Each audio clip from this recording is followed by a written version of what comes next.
आज सांगलीच्या ठेशन चौकामध्ये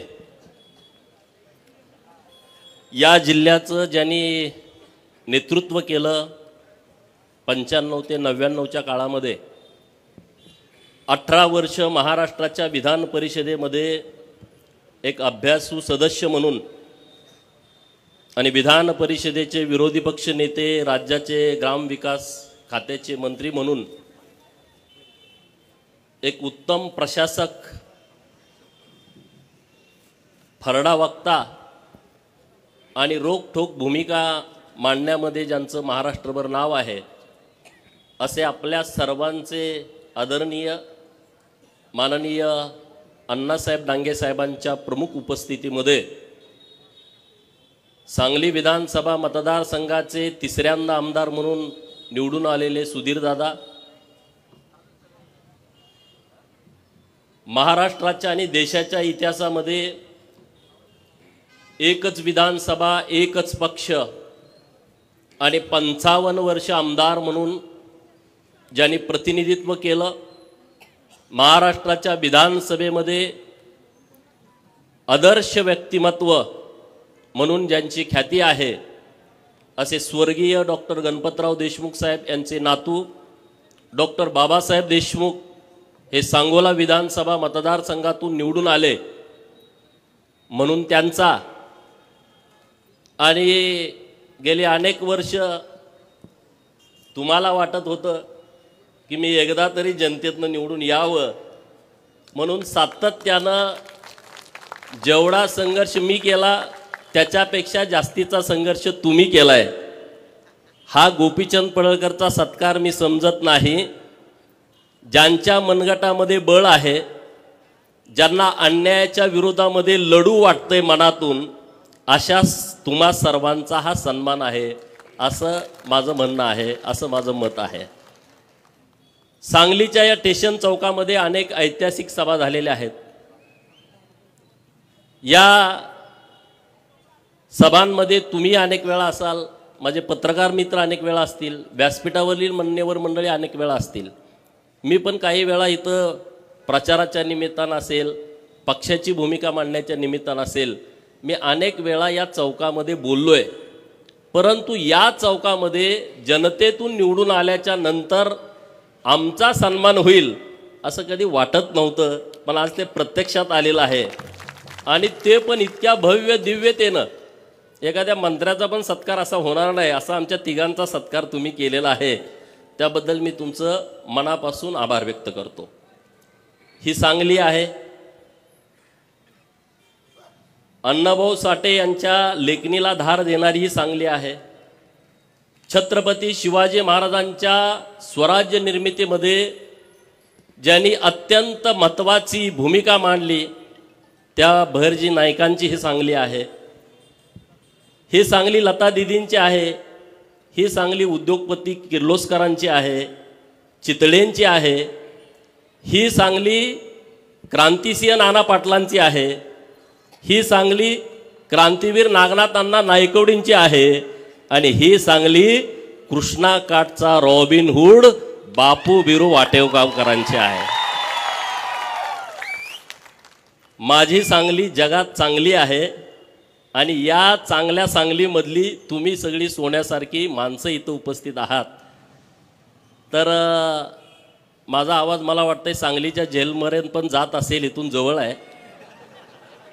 मध्यवर्ती कारागृह सांगलीचं आणि राजनंदिनी तिच्या भाषणामध्ये बोलली की अनेक वेळा खोट्या केसेसमध्ये सांगलीच्या जेलमध्ये आम्हाला राहावं लागलं। ही गोष्ट खरी आहे। 2014ला विधानसभेच्या निवडणुकीच्या पूर्वी 10 दिवस मी सांगलीच्या जेलमधनं सुटलो होतो आणि केस काय होती तुम्हाला माहीत आहे, सगळीकडे त्याचा एकदम नांगोरा पिटला जातो विरोधकांच्याकडून।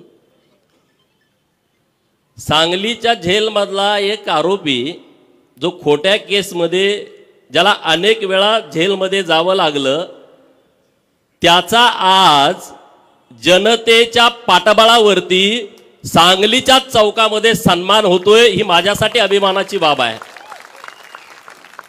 प्रस्थापित व्यवस्थेच्या विरोधामध्ये तुम्ही जाण्याचा प्रयत्न केला तर पहिल्यांदा तुम्हाला जेलचा रस्ता दाखवला जातो, हे लक्षामध्ये ठेवा. आणि ज्यांची ही तयारी आहे त्यांनी राजकारणामध्ये पुढे गेलंच पाहिजे.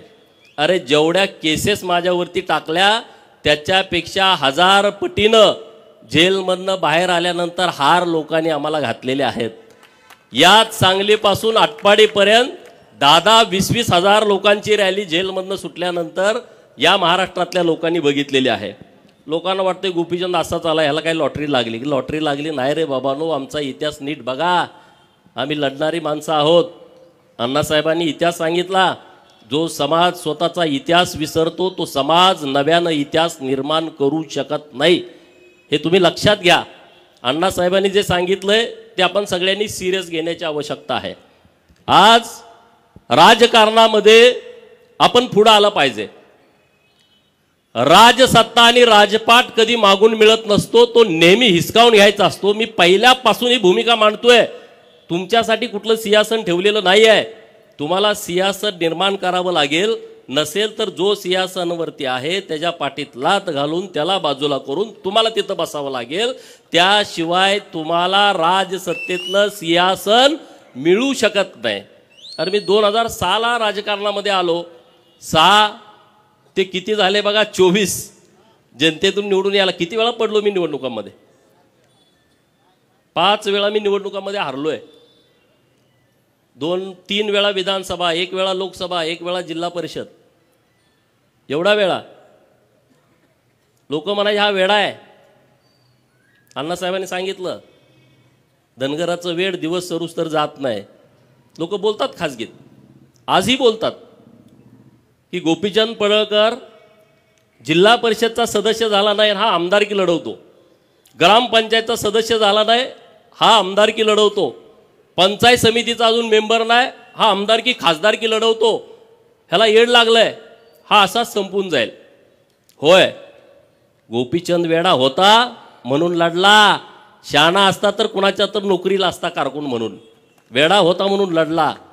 हे वेड पण आपल्या सगळ्यामध्ये असायला पाहिजे, प्रत्येकामध्ये असायला पाहिजे. वेडा माणूस क्रांती करतो. जो ध्येय वेडा आहे, जो संघर्ष करायची तयारी ठेवतो, जेलमध्ये जाऊन बसायची तयारी ठेवतो, तो वेडाच माणूस असतो. शहाणा माणूस असू शकत नाही. शहाणा असता तर तो पाया जाऊन पडला असता. मला माफ करा, माझ्यावरती केस करू नका, पोलिसाला सांगा, आत टाकू नका.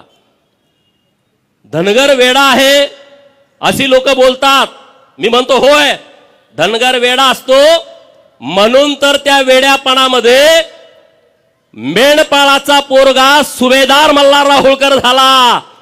त्या वेड्यापणामध्ये तलवार हातामध्ये घेतली आणि सिंधू नदीच्या पलीकडे अफगाणिस्तानामध्ये अटके पार भगवा झेंडा फडकावला. वेड्यापणामध्येच यशवंतराव होळकर इंग्रजांच्या विरोधामध्ये लढले. 25 वेळा सलग इंग्रजांना हरवणारा या देशामध्ये दुसरा योद्धा नाही आहे. आणि छत्रपती शिवाजी महाराजांच्या नंतर राजे उमाजी नाईक आणि त्यांच्या नंतर महाराजा यशवंतराव होळकर यांनी स्वतःचा राज्याभिषेक केला आणि छत्रपती महाराजा झाले. हे वेडेपणातच होतं. हे शहाण्या माणसाचं काम नाही आहे. स्वतःवर अन्याय झाला नाही, पण माझ्या मागासवर्गीय बहिणीवरती अन्याय झाला म्हणून बेंड्या राखणारा बापू बिरू वाटेगावकर हातामध्ये कुऱ्हाड घेतो, बंदूक घेतो आणि 14-15 जणाला यम सदनी पाठवतो. येड्यापणाचं लक्षण आहे, शहाण्या माणसाचं काम नाही. आणि म्हणून हा वेडापणा आम्ही नेहमी करणार. अरे तुमचं उदाहरण देतो. या सांगलीच्या मार्केटमध्ये हमाल म्हणून आमचे बापजादे आले. त्या हमालाची पोर आता व्यापारी म्हणून अख्खं मार्केट ताब्यात घेऊन बसलेत. हा वेड्यापणाचंच काम आहे, हे शहाण्या लोकांचं काम नाही आहे. आज त्या हमालाची पोरं नगरसेवक, सभापती आणि महापौर म्हणून व्यासपीठावरती बसलेले आहे. असा वेडापणा आपल्याला नेहमी करायचा आहे, हे लक्षामध्ये ठेवा. शहाणपणा केला तर काम करावं लागेल, वेडापणा केला तर तुम्ही लीडर व्हाल, नेता व्हाल. आणि तुम्हाला माझी विनंती आहे, झालं पाहिजे. का होऊ नये आपण? जिसकी जितनी संख्या भारी उसकी उतनी भागीदारी या तत्वावरती आम्हाला तिकीट मिळत नाही. आणि तिकीट मिळालं तर आम्हाला निवडून येऊ दिलं जात नाही, सगळे एक पाडा याला. मग तुम्ही शान व्हावं लागेल, तुम्ही ते हातामध्ये घ्यावं लागेल. आज जतच्या जनतेला मी मनापासून धन्यवाद देतो की त्यांनी आज ही माझी सत्काराची वेळ आणली, नाहीतर ते शक्य नव्हतं. जत तालुक्यातल्या जनतेने डॉक्टर आरळीसाहेब व्यासपीठावरती अन्य मान्यवर बरेच आले असतील, तर त्यांनी इतक्या क्षमतेनं इतक्या ताकदीनं माझ्यासारख्या कार्यकर्त्याला 26 ऑक्टोबरला माझी उमेदवारी घोषित झाली, 20 नोव्हेंबरला मतदान होतं. भाजपमधले काही लोक ताकदीनं विरोधामध्ये भूमिका मांडत होते, हा बाहेरचा आहे, हा बाहेरचा आहे, हा परका आहे, भूमिपुत्र नाही आहे. अशा काळामध्ये तालुक्यातली जनता माझ्या पाठीमागं ठामपणे उभं राहिली. मी जतकरांना मनापासून धन्यवाद देतो आणि मी त्यांना जो शब्द दिलाय विधानसभेच्या प्रचारामध्ये, तो प्रत्येक शब्द आणि शब्द पूर्ण करण्यासाठी पुढची 5 वर्ष मी रात्रंदिवस मेहनत घेईल. आणि त्याबरोबर महाराष्ट्रातले काही विषय असतील, महाराष्ट्रातले काही प्रश्न असतील, तर त्याच्यासाठी पण काम करेन ना. अरे किती आम्ही लढलोय, आमचं कौतुक आम्ही करतोय अशातला भाग नाही. अनेक विषय मी विधान परिषदेचा आमदार झाल्यानंतर सभागृहामध्ये घेतले. सांगलीमधले महानगरपालिकामध्ये बदली कामगार आहेत, मानधनवरती कामगार आहेत, 1200च्या वर आहेत. मला भेटले मंत्रालयामध्ये, पप्पू डोंगरे साहेब होते, सुधीर दादा होते, की बाबा असा असा प्रश्न आहे. आम्ही लावून धरला. त्या लोकांचा प्रश्न ऑर्डर पर्यंत आला, परंतु एक सचिवानं मेक मारून ठेवली, तो आमच्या हिताचा नव्हता. म्हणून आम्ही त्यांना सांगितलं थांबवा, परत आमचं सरकार येणार आहे, आम्ही परत दुरुस्ती करून घेतो.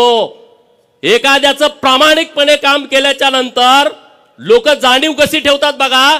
आता इथं चिंगा काकू आली, मला दिसली स्टेजवरनं, त्यांच्याबरोबरच्या सगळ्या सफाई कामगार भगिनी आहेत, नटून थटून आल्या. चिंगा काकू ती इतकी रागात होती आमच्यावरती, आमची ओळख नव्हती. सचिवाच्या दालनाच्या बाहेर त्या उभा होत्या आणि त्यांना कुणीतरी सांगितलं की काही लोकांचं हे काम करायला, ते असं एकदम रागात होते आमच्यावर, नुसत्या शिव्या द्यायच्याच बाकी होत्या. मी म्हटलं पप्पू डोंगरे साहेब ह्या काय असे एवढ्या कालवा करतात. ते म्हणले त्यांचं काम होणार नाही असं कुणीतरी सांगितलंय. त्यांनी ट्रेन पकडली, मुंबईमध्ये आले, सचिवाच्या दालनाच्या बाहेर होते.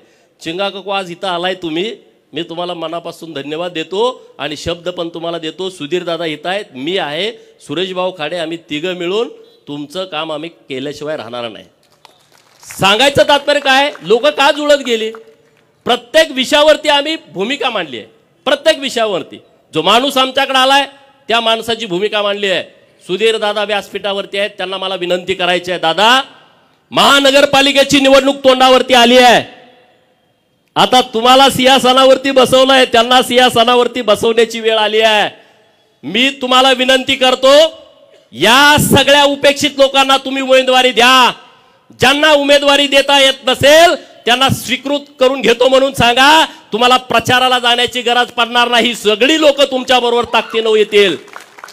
रामोशाच्या पोराला शब्द द्या की तुला स्वीकृत करतो, तू जर निवडून येणार नसेल. लोणाऱ्याच्या पोराला शब्द द्या, इथं गोसाव्याच्या पोराला शब्द द्या, घिसाड्याच्या पोराला शब्द द्या.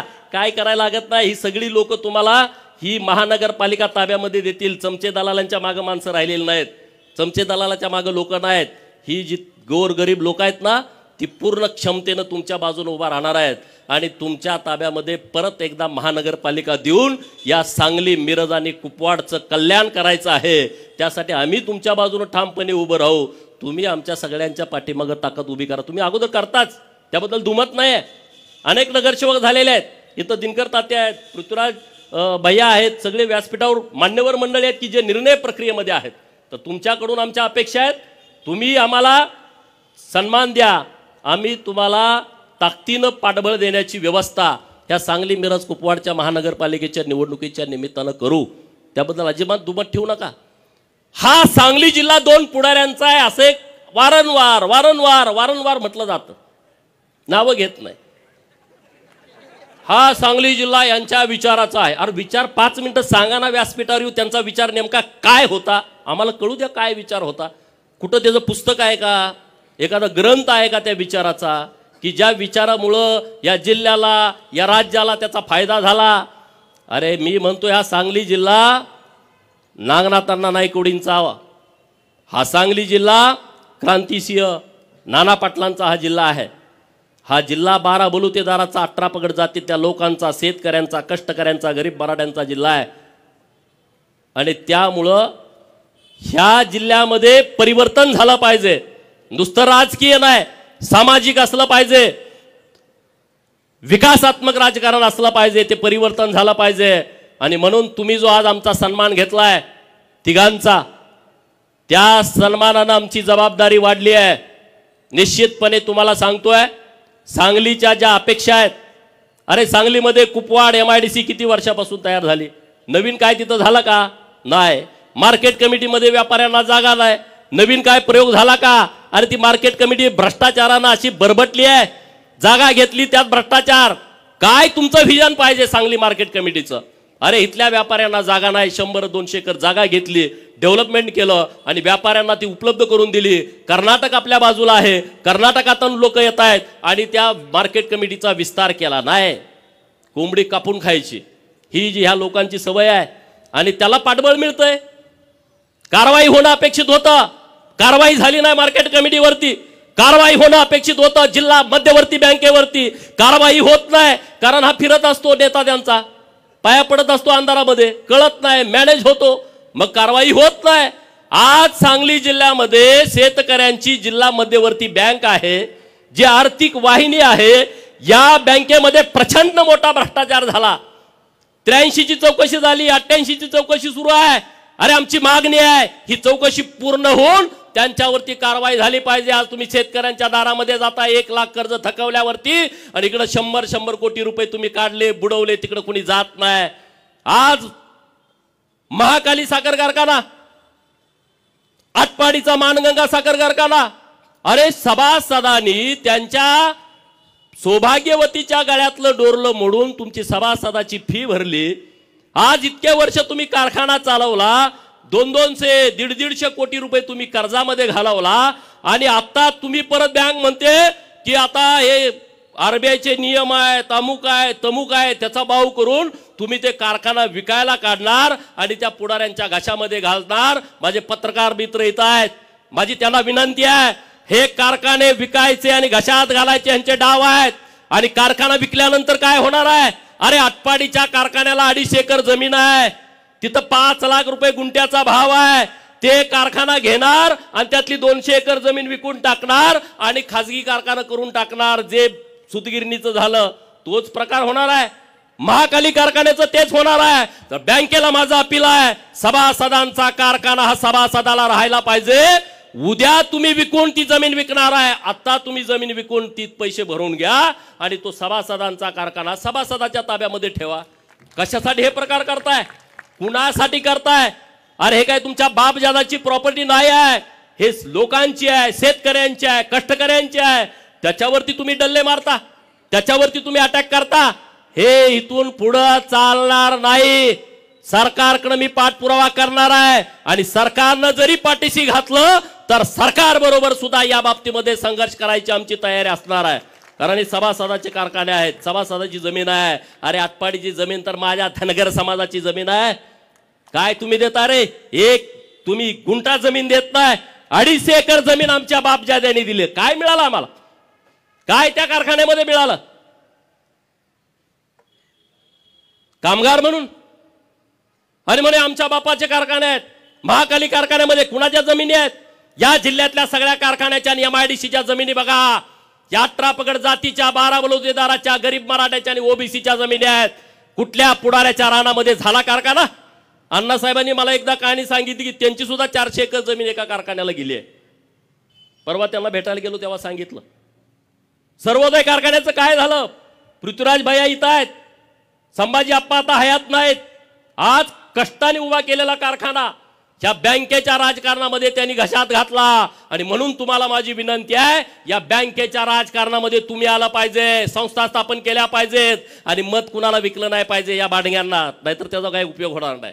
2 लाख मिळाले, 3 लाख मिळाले, चालला, त्याचा उपयोग होणार नाही।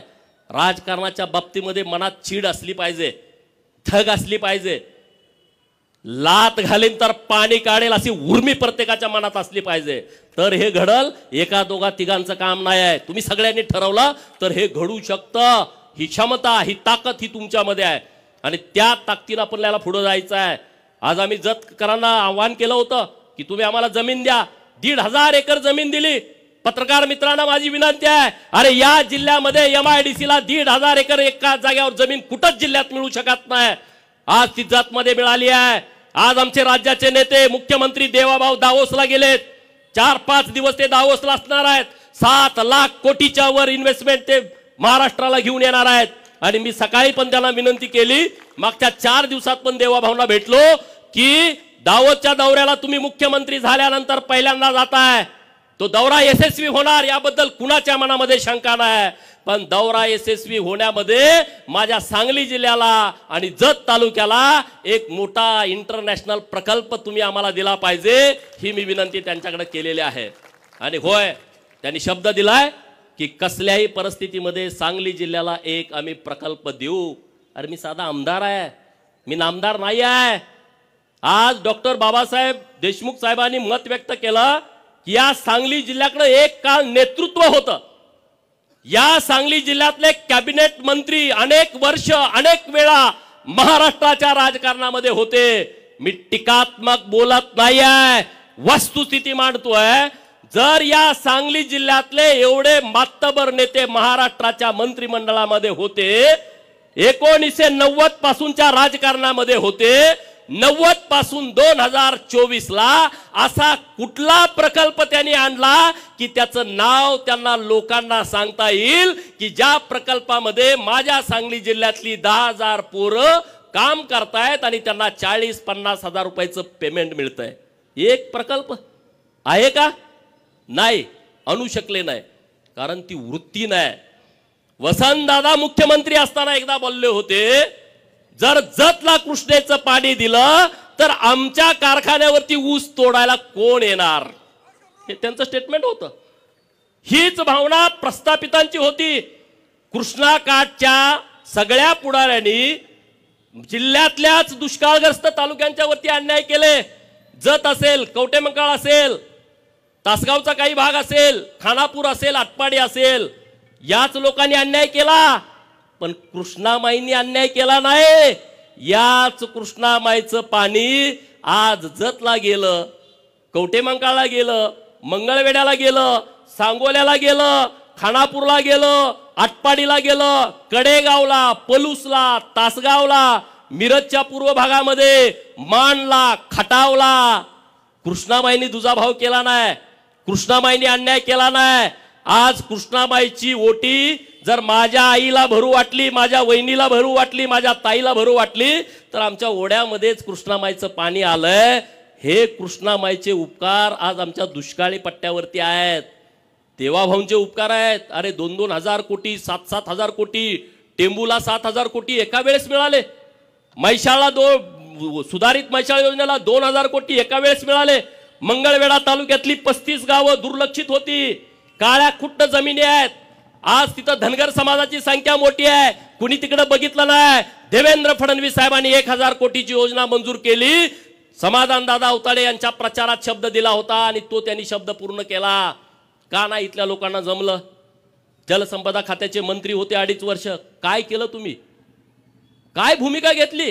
जे काम कार्यकर्ते त्यांच्याकडे करतायत त्यांनाही माझा प्रश्न आहे। नेता दिसायला स्मार्ट आहे, देखणा आहे, बोलतोय, उच्च विद्या विभूषित आहे, तिकडं फॉरेनला जाऊन शिकून आला, पण जिल्ह्याला काय फायदा मिळाला? सांगलीला काय फायदा मिळाला? सांगलीकरांनी अनेक वेळा विश्वास देऊन महानगरपालिका दिली। अरे सुधीरदादांच्या नेतृत्वात तुम्ही दिली महानगरपालिका, इथं बऱ्यापैकी मोठ्या प्रमाणात निधी आणला गेला। तुम्ही या नेत्याकडे महानगरपालिका दिली, तुम्हाला काय मिळालं? काही मिळालं नाही। माझी विनंती आहे तुम्हा सगळ्यांना की तुम्ही ताकदीनं सोबत उभा राहावा, सुधीरदादांच्या सोबत उभा राहावा। आम्ही खांद्याला खांदा लावून काम करायला तयार आहोत, कारण सांगली बदलली पाहिजे। अरे मी या सांगलीत कॉलेजला होतो 2000 साली, 11-12वीला। 2000 सालची सांगली आणि आताची सांगली काही फरक नाही, काही बदल नाही, माणूस कुठं चुकत नाही, काही भानगड होत नाही। अरे मग ह्याच्याबद्दल कुणीतरी केलं पाहिजे होतं। आमचे सगळे मित्र आहेत, तिथं बलराज आहेत, रावसाहेब आहेत, सगळी टीम आहे, तुम्ही पण अनेक वर्ष पत्रकारिता करताय, ह्याच्यावर कुणीतरी बोललं पाहिजे, कुणीतरी लिहिलं पाहिजे। अरे जतला आमच्या गावाला रस्ता नाही आणि तुमच्या पुढाऱ्याच्या गोठ्याला डांबरी रस्ता आहे, सिमेंटचा काँक्रीटचा रस्ता आहे, काय तुमच्या बापाचे पैसे आहेत? तुमच्या हातामध्ये सत्ता आली, तुमच्या हातामध्ये जिल्हा नियोजनची समिती आली म्हणून तुम्ही मनमानी करता?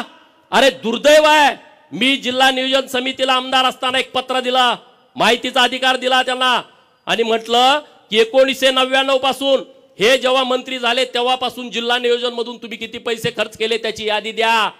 अरे जिल्हा नियोजन मध्ये तुम्ही काम काय केलेत याची यादी कलेक्टर ऑफिसला नाही, ज्याचं बजेट 800 आणि 900 हजार कोटी आपल्या जिल्हा नियोजनचं, त्यांच्याकडे कामं कुठं गेली याची यादी नाही। जर कामाची यादी नसेल 20 वर्षापूर्वीची, अरे इंग्रजांनी इथं बांधलेलं पूल 100 वर्षानंतर पत्र येतंय ते पूल पडल, तुम्ही नवीन करून घ्या। आणि 20 वर्षापूर्वी 15 वर्षापूर्वी 10 वर्षापूर्वी जिल्हा नियोजन मधून तुम्ही किती पैसे खर्च केलेत त्याची यादी जिल्हा नियोजनच्या अधिकाऱ्याकडे नाही। पत्रकार मित्रांना माझी विनंती आहे, तुम्ही सुद्धा माहिती घ्या। मी माहिती दिली तर मला उत्तर दिलं की आमच्याकडे माहिती नाही। ही किती गंभीर बाब आहे बघा। कुणी केला जतवरती अन्याय, कुणी केला आटपाडीवरती अन्याय, याच लोकांनी केलाय। बाहेरचा माणूस आला नाही अन्याय करायला, आणि म्हणून तुम्ही मला निवडून दिलाय जातकरांनी। माझी जबाबदारी जतची तर आहे, पण सांगली जिल्ह्यातल्या उपेक्षित भागामध्ये जिथं जिथं कुठं काम करावं लागेल तिथं तिथं गोपीचंद छातीचा कोट करेल आणि तुमच्या पुढे एक पाऊल असेल। तुम्ही चिंता करण्याची गरज नाही, अजिबात करायची गरज नाही। आणि राजकारणामध्ये काय भ्यायचं कारणच नसतं। डॉक्टर बाबासाहेब आंबेडकर साहेबांनी आपल्याला इतके अधिकार दिलेले आहेत, तुम्ही कशाला भीताय? काय नाही, ही लढाई काय तुम्हाला बंदूक घेऊन पिस्तूल घेऊन बॉम्ब गोळा टाकायची लढाई नाही आहे। ही लढाई विचाराची आहे आणि एका बोटाची आहे। ईव्हीएम वरती बोट पटा पटा पटा तुम्हाला काय करायचं ते करू शकता तुम्हाला, हे तर काय हाणामाऱ्या करायची नाही लढाई। त्यामुळे कुणाला घाबरायचं कारण नाही। आता जिल्ह्यामध्ये एक चांगलं संघटन होण्याची आवश्यकता आहे, कारण 90चे काय टीम होती ती आता राजकारणातून बाहेर पडते, नवीन टीम आली। 90चा आमदार एकटाच जयंतराव आहे, 11,000 निवडून आल्यामुळे तो पडल्यासारखा आहे। आणि जयंतरावचं दुखणं दुसरं आहे की आरआरचा पोरगा आमदार झाला आणि माझा पोरगा आमदार होत नाही, ह्याचं टेन्शन सगळ्यात जास्त जयंतरावला आहे। आणखी काही नेत्यांना पण त्यांचं नाव घ्यायला नको, हे लगेच स्फोट करतात राज्यामध्ये। आरआर बरोबर असणाऱ्या अनेक पुढाऱ्यांचं दुखणं हे आहे की आरआरचं पोरगा आमदार झालं, मग आमचं कसं होणार, तुमचं कसं होणार? तुमची लायकी, तुमची क्षमता, तुम्ही काम केलेलं। जतमध्ये पण चाचपणी केली होती माझ्या अगोदर। त्यांचं ती एजन्सी ते फार हुशार माणूस आहे, एजन्सीचा रिपोर्ट आला नापास पूर्ण, काही जरी केलं तर काही होत नाही। परत त्यांनी हातकलंगले लोकसभेचा सर्वे केला, नापास। सांगलीत पुढी सोडली, लोकसभेला इकडे उभा राहणार आहे, ह्या पार्टीत येणार, होत नाही, शक्य नाही। सत्ता आणि पैसा या मस्तीवरती राजकारण करायची आता वेळ गेलेली आहे, वेळ संपलेली आहे। सत्ता आणि पैशावरचं जर राजकारण असतं तर हा गोपीचंद आमदार होऊ शकला नसता। लोकांच्या हातामध्ये ह्या सगळे विषय गेलेले आहेत, लोकांच्या हातामध्ये ह्या निवडणुका गेलेल्या आहेत। मी लोकसभेला उभा होतो, सांगलीकरांनी मला मतं दिली, एवढी काही जास्त नाही मतं पण बऱ्यापैकी दिली। आता सुधीर दादा तेव्हा विरोधात असल्यामुळे मतं कोण देणार आपल्याला, तेव्हा मतं आपल्याला मिळाली नाहीत। परंतु मी तेव्हा इथं भाषणं केली होती या चौकामध्ये, मी खासदार झाल्याच्या नंतर मी हे करेन, म्हणजे सगळ्यात महत्त्वाचा होता की 7 स्टार लायब्ररी करेन, असा मी शब्द तेव्हा विद्यार्थ्यांना दिला। पण मी झालोच नाही तर कसा देणार? आता विधानसभेचा आमदार झालोय, सुधीर दादांच्या बरोबर गट्टी करून त्यांचा फंड माझा फंड असं करून सांगलीमध्ये एक विद्यार्थ्यांच्यासाठी 7 स्टार लायब्ररी करण्याचा विचार आम्ही करतोय। दादा देऊ ना शब्द, तुमच्या वतीनं देऊ ना? हां, सुधीर दादांच्या वतीनं शब्द मी देतो की आपण करू शकतोय, आपण बदल करू शकतोय। सांगलीतले लोक खूप चांगले आहेत, काम करण्याची क्षमता असणारी लोक आहेत, टीम पण खूप चांगली आहे। तर अशा पद्धतीने आपण सगळेजण पुढे जाऊ। डॉक्टर बाबासाहेब देशमुख साहेब विधानसभेवरती निवडून आलेले आहेत, त्यांच्याकडे इतका मोठा वारसा आहे, त्यामुळे त्यांची जबाबदारी माझ्यापेक्षा जास्त आहे। मी हुबला काय म्हणून सगळ्याला जग जाहीर आहे, पण त्यांना तसं करून चालत नाही। मला काय उलटं पालटं ते हुबला काय जाऊ दे असं म्हणतात, पण तुम्हाला तसं करून चालणार नाही, कारण तुम्ही आबासाहेबांचे नातू असल्याच्यामुळं तुम्हाला तेवढंच बोलावं लागेल, तेवढंच निर्णय घ्यावे लागतील, तशा पद्धतीनंच तुम्हाला पुढं जावं लागेल। आणि आबासाहेबांच्या कार्यकर्तृत्वावरती आज अख्खा महाराष्ट्र अभ्यास करतो, त्यांना आदर मानतो, अभिमान आहे। माझ्यासारख्या कार्यकर्त्याला अभिमान आहे। आबासाहेबांची विचारसरणी वेगळी, आमची वेगळी होती। आबासाहेब अनेक वेळा स्टेजवरनं मला दम द्यायचे, मी एका माणसाविरोधात बोललो का तू बस नाही मी निघालो म्हणायचे. पण आबासाहेबांच्या बद्दल प्रचंड आदर सगळ्यांच्या मनामध्ये आहे, सगळ्या लोकांच्या मनामध्ये आहे. आणि देवेंद्र फडणवीस साहेबांनी सभागृहामध्ये मागणी केली होती की आबासाहेबांचा अर्धाकृती पुतळा हा विधान भवनात बसवायचा. यासाठी तुम्ही आणि मी आता देवाभाऊ आल्याच्या नंतर त्यांना भेटून ती मागणी आपण रेटून धरू आणि विधान भवनामध्ये महाराष्ट्रामध्ये एक आदर्श व्यक्तिमत्व बनून सरकारनं सांगितलंय, सरकार पण आणि विरोधी पक्ष, तेव्हा आम्ही विरोधी पक्षामध्ये होतो, परंतु सरकारचं दोन्ही बाजून आणि सभापती महोदयांनी तशा सूचना दिल्यात. विधान परिषदेमध्येच ती चर्चा झाली होती आणि तो विषय आपल्याला मार्गी लावून आपल्याला पुढे जाण्याची आवश्यकता आहे. अण्णासाहेबांनी काही विषय आपल्यासमोर मांडले की मेंढ्यांची संख्या कमी व्हायला लागली आहे. ही गोष्ट खरी आहे, अडचणी पण आहेत. आता आपल्याला दोन्ही बाजूने चालावं लागेल. आम्ही म्हणलो सरकारनं मेंढ्या द्या, तर काय पोरं म्हणजे तुम्ही आता आम्हाला परत मेंढपाळ करता का? नाही, मतप्रवाह आहेत वेगवेगळे. तर आम्ही दोन्ही बाजूने चाललोय. विद्यार्थ्यांच्यासाठी चांगल्या योजना सरकारच्या माध्यमातून आणलेल्या आहेत. सांगली शहरामध्ये ओबीसीची 2 वसतिगृह, मराठा समाजाची 2 वसतिगृह, एक मुलांचं एक मुलींचं 100 क्षमता असणारी 2 वसतिगृह. वसतिगृह बांधण्यासाठी खूप वेळ लागतोय म्हणून सरकारनं निर्णय घेतला इमारती भाड्यानं घ्यायच्या आणि तिथं वसतिगृह चालू करायचं. महाराष्ट्रामध्ये 54 ठिकाणी आता वसतिगृह चालू आहेत. काही ठिकाणी इमारती मिळाल्या नाहीत, भाड्यानं मिळाल्या नाहीत किंवा त्याचे दर जास्त आहेत मेट्रो सिटीमध्ये म्हणून ती राहिलेले आहेत. त्याच्या पुढे जाऊन आम्ही सरकारकडे मागणी केली की 100 विद्यार्थी दिले तरी विद्यार्थ्यांची सोय होत नाही, गैरसोय होते. आणि म्हणून सावित्रीबाई फुले स्वाधार नावाची योजना ओबीसींच्या मुलांसाठी आणलेली आहे. प्रत्येक जिल्ह्याला 600 विद्यार्थी जे 12वी नंतरचं व्यावसायिक शिक्षण घेतात त्या मुलांना, तो तालुक्याला राहिला तर 38,000 रुपये, तो क वर्गाच्या महानगरपालिकेच्या ठिकाणी राहिला तर त्याला 43,000 रुपये, तो अमरावती, नाशिक आणि संभाजीनगर अशा ठिकाणी जर राहिला तर त्याला 51,000 रुपये, आणि तो मेट्रो सिटीमध्ये राहिला मुंबई, नवी मुंबई, पुणे, पिंपरी चिंचवड आणि नागपूर या ठिकाणी जर आपला पोरगा शिकायला गेला तर त्याला 61,000 रुपये सरकार देतंय खोली भाडं आणि खानावळीचं. पण दुर्दैवाची बाब आहे 600 मुलांना ओबीसीच्या, त्यामध्ये 346 जाती आहेत. पण मित्रांनो 600 सुद्धा फॉर्म आले नाहीत. हे सगळ्यात मोठं दुर्दैव आहे. आणि 3 वेळा मुदतवाढ दिली, 3 वेळा मुदतवाढ दिली. तीच योजना धनगर समाजासाठी पंडित दीनदयाळ यांच्या नावानं सेम तीच योजना, फॉर्म तेवढे आले नाहीत. माझी विनंती आहे सगळ्या विद्यार्थ्यांना, अरे तुम्ही एज्युकेटेड आहात, ऑनलाईन फॉर्म करायचे आहेत. मेंढक्यांच्यासाठी एक स्कीम आणली आम्ही सरकारकडून. काय स्कीम आणली? जून, जुलै, ऑगस्ट, सप्टेंबर या 4 महिन्यामध्ये पाऊस पडतोय.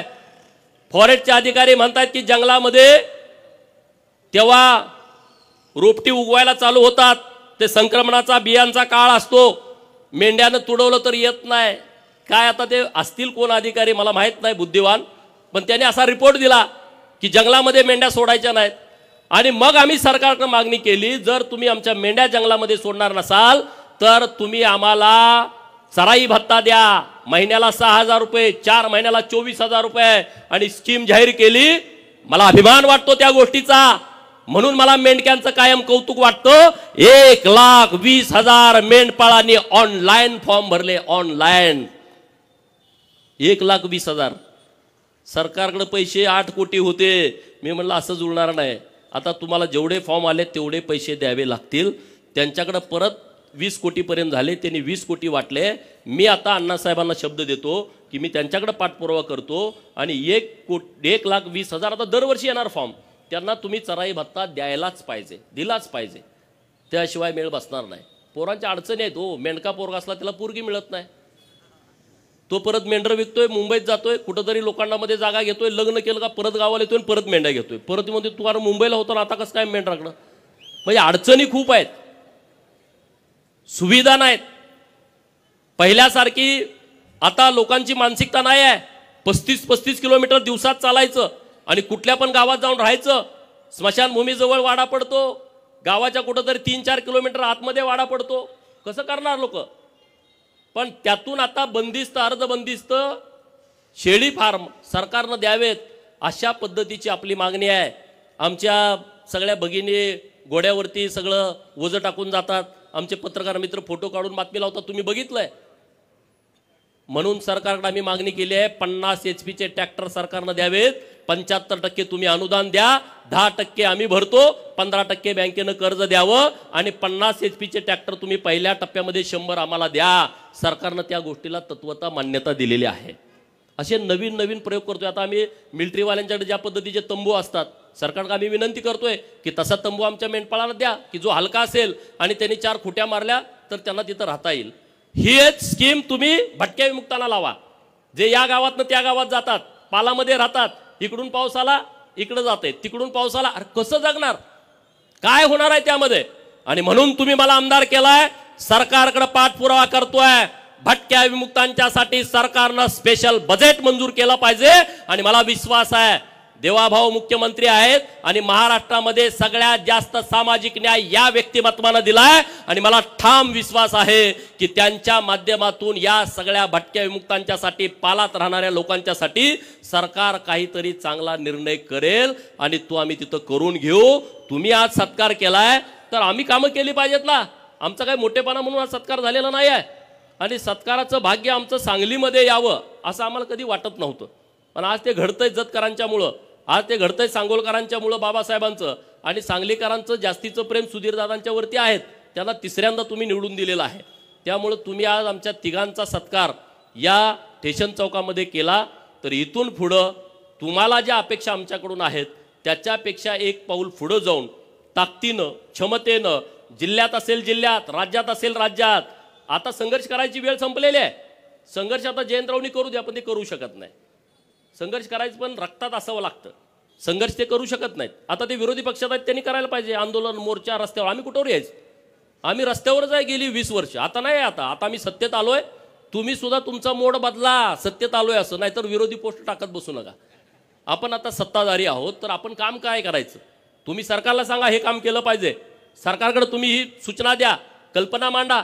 अरे सामान्य माणसं सुद्धा चांगल्या कल्पना मांडतात आणि त्या कल्पनेनुसार सरकार काम करतं, तशा सूचना तुम्ही द्या, त्या पद्धतीनं सरकार काम करेल। आपलं एक महत्त्वाचं काम राहिलंय, 2-3 वर्ष झालं प्रयत्न सुरू आहे, महाराजा यशवंतराव होळकर यांचा अश्वारूढ पुतळा महाराष्ट्रातला पहिला हा सांगलीच्या जिल्हाधिकारी कार्यालयासमोर बसवायचा आहे आणि आता त्याची सगळी प्रक्रिया पूर्ण होत आलेली आहे। मुंबईला आता शेवटचं पुतळ्याच्या परवानगीसाठीचं महानगरपालिकेचं पत्र तिथं पोहोचलंय, मंगळवारी बुधवारी आम्ही जाणार आहोत आणि तिथं एक अश्वारूढ पुतळा महाराष्ट्रातला पहिला हा कलेक्टर ऑफिसच्या समोर करायचा आहे। मागं एकदा डॉक्टर स्वप्नील चोपडे इथं आहे, त्यांनी ते कलर केला होता, नवीन नाव लिहायला एकदा कलर केला का काही गाड्यांच्या डोक्यात आलं, ती परत तिथं नावच लिहू देणार।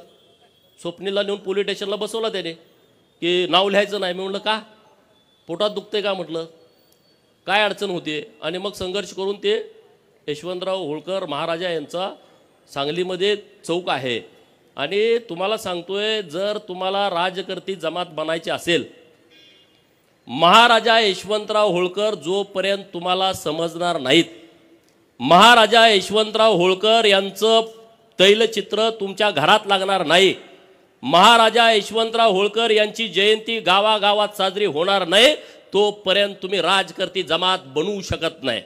म्हणून माझी तुम्हाला विनंती आहे की महाराजा यशवंतराव होळकर यांची जयंती गावागावात साजरी झाली पाहिजे। घोड्याचा फोटो तैलचित्र आम्ही नव्यानं प्रकाशित केलंय, तो फोटो तुमच्या घरात प्रत्येकाच्या असला पाहिजे आणि त्यांचा सगळा इतिहास वाचून घ्या। अण्णासाहेबांनी काही पुस्तकं लिहिलेली आहेत, तिकडं सोनवणे सरांनी काही पुस्तकं लिहिलेली आहेत, नास इनामदारांनी झुंज नावाची कादंबरी, हे वाचा तुम्ही, वाचल्याशिवाय काय होणार नाही। नाहीतर तुम्ही ह्याच्या मागे पडणार, त्याच्या तुम्हाला ही मोठी माणसं, ही मोठी नाहीत लोक, मी अनेक वेळा सांगतो, तुम्ही ऐकत नाही, त्याला माझा नाही इलाज आहे। ही मोठी नाही, बिंडोक लोक आहेत, हे होपलेस लोक आहेत, ह्यांनी काय नाही, आपल्याला ते लांबनं दिसतंय, आपल्याला गेस्ट हाऊसच कधी कळू दिलं नाही, लांबनंच बघायचो, हे मोठ्या लोकांसाठी। अरे तुमचाही ते, तुम्ही जाऊन बसा की तिथं आयटीत, काय बिघडतंय? आपली प्रॉपर्टी आहे ती, सरकारची प्रॉपर्टी म्हणजे जनतेची प्रॉपर्टी। तुम्हाला ती मोठ्या माणसासाठी आहे, मोठ्या माणसासाठी नाही, तुमच्यासाठी पण आहे। तिथं एकदा जाऊन बसा रो बाबा, जेवा, ऑर्डर द्या, एक दिवस झोपून या ना, तिथं काय बिघडतंय? हा न ती लोकांसाठी आहे मोठ्या. तुम्ही तोपर्यंत ते तुमच्या ताब्यात घेत नाही. कलेक्टर ऑफिसला गेला भेटाय ना, शिपायात जाऊ ना, धडका मारून जावा ना, साहेबाला जाऊन भेटा, तहसीलदारला जाऊन भेटा. मध्यस्थ शोधताय. मध्यस्थ काय करताय? भीती घालताय तुम्हाला, पैसे घेताय तुमच्याकडून, दलाली करताय, त्याचा उपयोग होत नाही. तुम्ही जावा ना तिथं, लोकांच्यासाठी जावा, गरिबांच्यासाठी जावा. जात पडताळणी ऑफिस आहे इथं, किती लोकांचे दाखले मिळाले नाहीत, जावा ना तिथं, दरडावा ना, बोला. नंदीवाल्याच्या पोराला जातीचा दाखला मिळाला नाही, का नाही मिळाली जात पडताळणी? तुम्ही खडसावा ना तिथं जाऊन. गोसाव्याच्या पोराला का नाही दिलं, डवऱ्याच्या पोराला का दिलं नाही? तुम्ही करा ना मोठ्या भावाची भूमिका. नुसतं भाषण करून उपयोग नाही. मोठ्या भावाची भूमिका ही कृतीतून तुमची दिसली पाहिजे, तर तुम्ही पुढे याल, अन्यथा तुम्ही पुढे येणार नाही. एकटा गोपीचंद, एकटा डॉक्टर बाबासाहेब आमदार होऊन तुमचा प्रश्न मिटत नाही. असे शेकडो आणि हजारो गोपीचंद महाराष्ट्रामध्ये तयार व्हावे लागतील, तेव्हा कुठं तुम्ही या प्रवाहात याल, अन्यथा प्रवाहात येणार नाही. आता जिल्हा नियोजनची सदस्याची नेमणूक होईल. कुठं आहे सरकारचं धोरण? पत्रकार मित्रांच्याकडे माझी विनंती आहे, मी पण मागणी करतोय, जिल्हा नियोजन मध्ये सुद्धा रिझर्वेशन आलं पाहिजे. निमंत्रित सदस्यामध्ये सुताराचं, लोहाराचं, कुंभाराचं पोरग जिल्हा नियोजनचा सदस्य म्हणून कलेक्टर ऑफिसला पालकमंत्र्याच्या समोर बसलं पाहिजे. कधी बसणार? ते नाही बसणार. त्याला माहित नाही, त्याला कल्पना नाही. मला तुम्ही आमदार केलाय आणि मी जत मध्ये जाहीर केलंय आमच्या सगळ्या सहकारी मित्रांची परवानगी घेऊन. ज्या शासकीय कमिटी आहेत माझ्या जत विधानसभा मतदारसंघामध्ये, ज्या समाजाला कधीच प्रतिनिधित्व मिळालं नाही, ज्याला कधी उमेदवारी मिळाली नाही, त्या समाजातल्या तरुण पोराला तहसीलदारच्या शेजारी बसायचा अधिकार त्या समितीच्या माध्यमातून आम्ही देणार आहे. कलेक्टर ऑफिसला कलेक्टर साहेबाच्या शेजारी बसून चर्चा करण्याचा अधिकार जर मर्याय गाडेवाल्याच्या पोराला जर मला देता आला, तर त्या आमदारकीचं सार्थक झालं असं मी समजेन. आणि तशी पोरं मी शोधतोय आणि त्यांना इथं आणून बसवणार आहे. डवऱ्याची, गडस्याची, लवाराची, कुंभाराची, सुताराची पोरं, नाभिकाची पोरं, मातंग समाजाची, गरीबाची पोरं, ज्यांना कधी सन्मान मिळाला नाही. कमिट्यावर तर टाका की रे, कमिट्यावर पण तुम्ही टाकत नाही. इकडचा मेहना, तिकडचा पाहुणा. जिल्हा नियोजनवरची यादी काढा. गेल्या 20 वर्षातली कोण आहेत माणसं? एक तर नेता, नेत्याचा चमचा, दुसऱ्याला संधी नाही. आणि म्हणून मी देवाभाऊंच्याकडे मागणी करणार आहे की महाराष्ट्रातल्या जिल्हा नियोजन मध्ये आणि महाराष्ट्रातल्या शासकीय कमिटी आहेत, तिथं तरी आम्हाला संधी द्या. आणि ते देऊ शकतात, हेच काहीतरी परिवर्तन करू शकतात. आणि म्हणून असे नवीन नवीन विषय घेऊन आपल्याला पुढे जायचं आहे, नवीन नवीन विषय घेऊन आपल्याला पुढे काम करायचं आहे. अजिबात चिंता करू नका, अजिबात काळजी करू नका. तुमचा जो विषय असेल तो मला सांगा, दादांना सांगा, बाबासाहेबांना सांगा. दादांना सांगितल्यावर डायरेक्ट जाऊन ते काम करून येतील. आम्ही सभागृहात वाजवून काम करून घेऊ. दादांचं आमच्यापेक्षा जास्तीचं चालतं. दादा सिनियर आहेत आणि सगळ्यात महत्त्वाचे तुम्हाला माहीत आहेत, बॅकबोन आहे दादा, त्यामुळं दादांचं सगळं चालतं. त्यामुळं दादांना आमची विनंती आहे की तुम्ही आमचं नेतृत्व करा, आम्ही तुमच्याबरोबर ठामपणे उभं राहू. आतून बाहेरून कुठलाही दगा फटका माझ्याकडून होणार नाही, तो आमचा स्वभाव नाही. कारण होळकरांच्या इतिहासाचा एक आपल्याला कौतुकास्पद घ्यायला पाहिजे. होळकरांनी जेवढ्या लढाई केल्या त्या समोरासमोर सांगून. होळकरांचे किल्ले बघा, वापगावचा किल्ला पुणे जिल्ह्यातला गावात आहे. यशवंतराव महाराजा होळकरांचा जन्म झाला, मल्हाररावांनी जे 5 किल्ले बांधले होते त्यातला तो आहे, गावात आहे. महेश्वरी राजधानी पुण्यश्लोक अहिल्यादेवींची एकदम नदीच्या किनारी आहे. एकदम समोरासमोर लढणारे भिडणारे हे मल्हारराव आहेत. आणि त्यामुळं ज्यांना आम्ही लढाई त्यांना समोरच लढतो, अजिबात चिंता नाही. आणि त्यामुळं दादांसारखं ज्येष्ठ नेतृत्व आपल्या सांगली जिल्ह्यामध्ये आहे.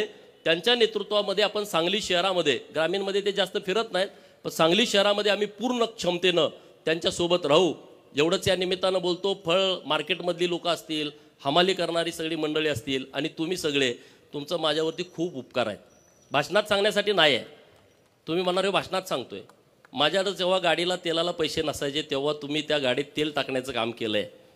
माझ्या सगळ्या निवडणुका ह्या तुमच्या वर्गणीवरती झालेल्या आहेत. त्यामुळं माझ्यासारख्या कार्यकर्त्याला त्याची प्रचंड जाणीव आहे. अरे आम्ही सामान्य आहोत. तुम्ही आज एवढा सांगलीमध्ये दिमागदार एवढा सोहळा केला गडदेतात त्यांच्या नेतृत्वामध्ये, शक्य नाही आहे. महाराष्ट्रातल्या कुठल्या आमदाराच्या नशिबी असं येईल. पैसे लावून कुणी करेल हो, पण तुम्ही उत्स्फूर्त केलाय, हे तुमचं प्रेम आमच्यावरती कायम राहू द्या. या प्रेमाची पोच पावती आम्ही कामातून तुम्हाला देऊ. गडदे तात्या आणि सगळे सिनियर लोक आहेत व्यासपीठावर. आता एकाच नाव घेतलं तर अनेकांची लोक राहतील. आता आपले सांगलीचा आदर्श महाराष्ट्रातल्या सगळ्या महानगरपालिका क्षेत्रामध्ये राहणाऱ्या उपेक्षित वंचित लोकांनी घेतला पाहिजे, असा आदर्श घालून देणारी सगळी मंडळी व्यासपीठावरती आहेत. आणि त्यामुळं तुम्ही जो आमचा मान सन्मान केला आहे, सत्कार केला आहे आणि अण्णासाहेबांच्या उपस्थित केला आहे, आणि अण्णासाहेबांनी इतकं चांगलं आम्हाला आज मार्गदर्शन केलेलं आहे, कुठलाही फटका न मारता त्यांनी आम्हाला व्यवस्थितपणे आशीर्वाद दिलेले आहेत. त्याबद्दल अण्णासाहेबांचं मी मनापासून आभार व्यक्त करतो. अण्णासाहेबांचं फार मोठं योगदान आहे. चौंडी हे अण्णासाहेबांमुळे महाराष्ट्राला कळालं. नंतर जानकर साहेबांनी त्याचं पूर्ण महाराष्ट्रातल्या लोकांच्यापर्यंत नेलं. चौंडीला तुम्ही गेलं पाहिजे. 31 मेला जयंती आहे पुण्यश्लोक अहिल्यादेवींची आणि 300वी जयंती आहे. यावर्षी सरकारनं 75 कोटी रुपये बाजूला काढून ठेवलेत अहिल्यादेवींच्या जयंतीला. मुख्यमंत्री महोदयांना मी परवा पत्र दिलंय की पुण्यश्लोक अहिल्यादेवींची जयंती सरकारनं कशी साजरी करायची त्याची तुम्ही बैठक बोलवा, अण्णासाहेबांना बोलवा, आमच्या सगळ्या लोकप्रतिनिधींना बोलवा आणि तुम्ही पुढच्या 2 महिन्याचा आराखडा करा. ही काय 1 दिवसाची पुण्यतिथी होणार नाही, तर 2 महिन्याचा कार्यक्रम होईल. देवाभाऊंनी त्याला मान्यता दिलेली आहे. त्यामुळं हा जयंतीचा कार्यक्रम तुम्ही गावागावामध्ये करा. अरे अहिल्यादेवींचं खूप मोठं काम आहे. छत्रपती शिवाजी महाराजांच्या नंतर हिंदवी स्वराज्याचे पताका ही होळकरांनी खांद्यावरती घेतली, अन्य काही सरदारांनी पण घेतली, परंतु अहिल्यादेवीने जे काम केलेलं आहे ते काम कुणीच विसरू शकत नाही. हिंदू धर्माच्या रक्षणाचं आणि हिंदू मंदिरांचं जीर्णोद्धाराचं काम हे अहिल्यादेवीने इतक्या मोठ्या प्रमाणात केलंय, ते कुणी विसरू शकत नाही. नरेंद्र मोदी साहेबांना मी धन्यवाद देईन. काशी विश्वेश्वराच्या मंदिराचा कॉरिडॉर डेव्हलप केला आणि त्या कॉरिडॉरमध्ये पुण्यश्लोक अहिल्यादेवींचा पुतळा त्यांनी तिथं बसवलेला आहे. कुठलाही हिंदू काशी विश्वेश्वराच्या दर्शनासाठी गेला तर त्यांना पुण्यश्लोक अहिल्यादेवींचं दर्शन होतंय. शंकराचार्यांचा आहे, भारत मातेचा पुतळा आहे आणि कार्तिक स्वामीचा, असे 4 पुतळे तिथं बसवलेले आहेत. धन्यवाद देईल मी देवाभावना, एकनाथ शिंदे साहेबांना. अरे अहमदनगरचं नाव बदललं, 1 वर्षाच्या आतमध्ये नामांतरण केलं आणि पुण्यश्लोक अहिल्यादेवी नगर केला. हा काही छोटा निर्णय नाही. तुम्हाला त्याचं काही देणं घेणं नसल्यामुळे तुम्हाला त्याचं काही वाटत नाही. अरे डॉक्टर बाबासाहेब आंबेडकरांचं तेव्हाचं औरंगाबाद आणि आताचं संभाजीनगर, त्या विद्यापीठाला नाव देण्याच्या बद्दल किती मोठा संघर्ष झालाय. आपल्या जिल्ह्यातले रामदास आठवले साहेब आहेत, त्यांनी किती मोठा संघर्ष केला होता बघा. वाचा, घरं जाळली, अत्याचार झाले, बलात्कार झाले, मर्डर झाले, तेव्हा विद्यापीठाचं नाव बदललं. सोलापूर विद्यापीठाचं नाव बदललं. तुम्हाला त्याचं सोयरसूतक नाही, तुम्हाला त्याचं देणं घेणं नाही.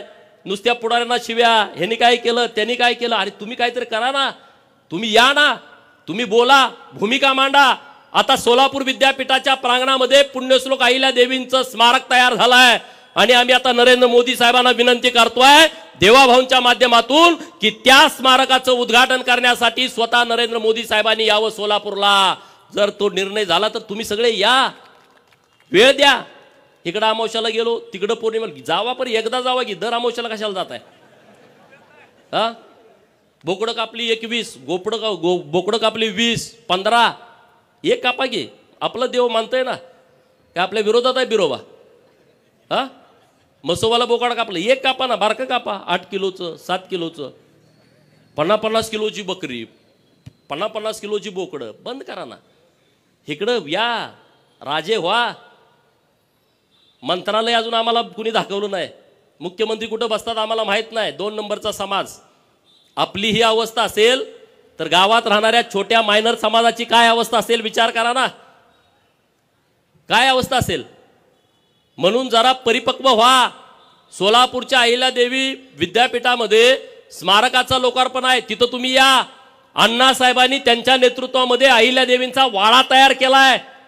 50-60 कोटी रुपये खर्च करून एकदा जावा, दर्शन घ्या. एकदा आपल्या कुलस्वामीला गेलं, एकदा चौंडीला गेलं पाहिजे. अरे चौंडीमध्ये प्रचंड ताकद आहे. तिथली माती नुसती पळून जावं लागलं. दुसऱ्या महिन्यात सरकार सुद्धा गेलं. नाही, शक्ती आहे. कुणाला पटो अगर कुणाला न पटो, ही ताकद आहे तिथं चौंडीमध्ये. आणि तुम्ही जात नाही, तुम्हाला माहिती नाही. लग्न झाल्यानंतर नवरा बायकोला खंडोबाला गेले, मकोबाईला गेले, बिरोबाला गेले, चौंडीला जाऊन या म्हणून सांगा ना. तुम्ही पांडा पाडा ना, जावा. लग्नामध्ये कोट घालताय, बूट घालताय, एकदा फेटा बांधा, घोंगडं टाका. काय लग्न मोडते काय नवरी? करा ना, आता माझं झालं नाही तर मी केलं असतं तसं, तुम्ही करा ना तसं. मला अभिमान वाटतो.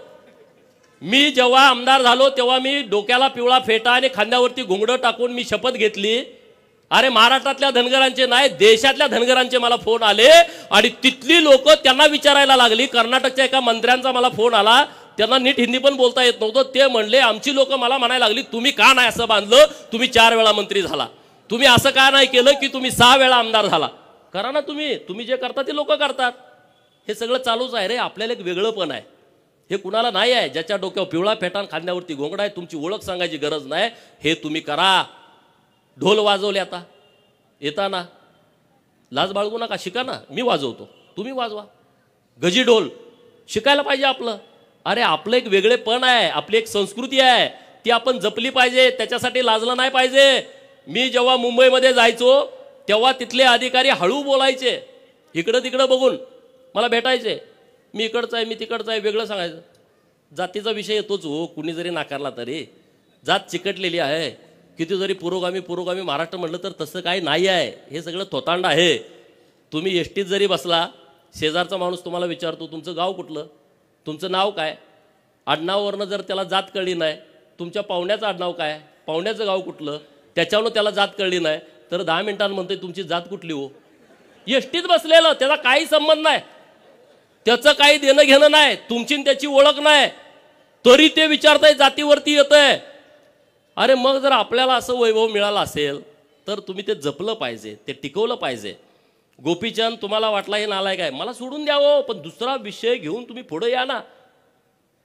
सगळेच माझ्याबरोबर असे नाहीत, 5-2% माझे सुद्धा एकदम चिंध्या करणारी लोक आहेत, मला माहीत आहे. मी काय तुमच्यावर रागाला आलोय का? मी रागाला पण येणार नाही. माझा विषय पूर्णपणे वेगळा आहे, माझे वैचारिक शत्रू पूर्णपणे वेगळे आहेत आणि त्यामुळं तशा पद्धतीनं मी पुढे जातोय. कुणी जरी मला थांबवण्याचा प्रयत्न केला, मी थांबणारा माणूस नाही. कारण मी थांबत नाही, कारण तुम्ही सगळे माझ्या सोबत आहात. एक बच्चनजींची कविता आहे, ती मी तुम्हाला वाचून दाखवणार आहे. मैं पत्थर पर लिखी इबारत हूं, मैं पत्थर पर लिखी इबारत हूं, शीशे से कब तक तोड़ोगे. मैं पत्थर पर लिखी इबारत हूं, शीशे से कब तक तोड़ोगे. मिटने वाला मैं नाम नहीं, मिटने वाला मैं नाम नहीं, तुम मुझको कब तक रोकोगे, तुम मुझको कब तक रोकोगे.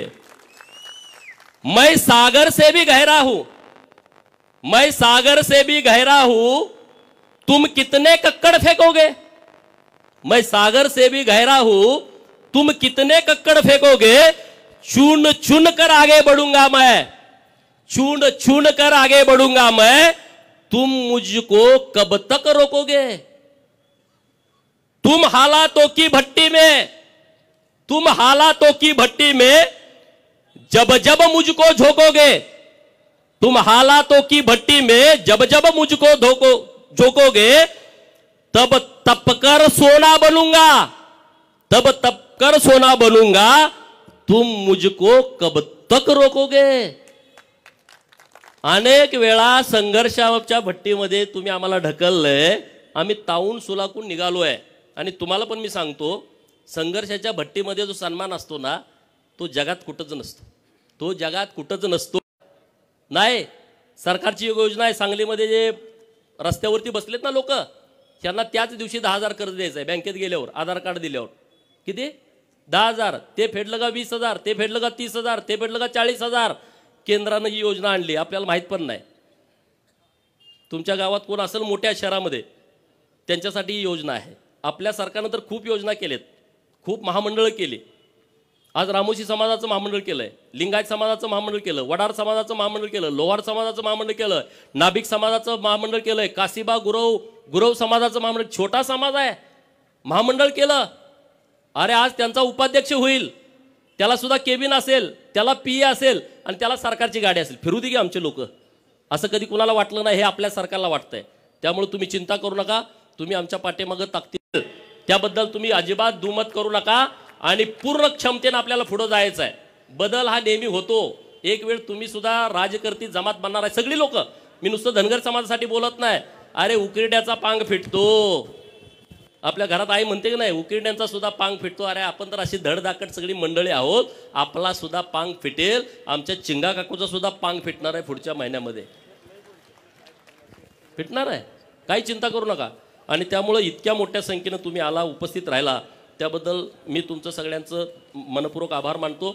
ज्या ज्या सगळ्या लोकांनी यामध्ये काम केलं आहे सगळ्यांची नावं घेता आली नसतील, परंतु तुम्ही पूर्ण ताकदीनं इतका भव्य दिव्य देखणा कार्यक्रम घेतला, अख्ख्या सांगलीमध्ये सगळं वातावरण तयार केलं आहे, त्याबद्दलही तुम्हाला धन्यवाद देतो आणि थांबतो.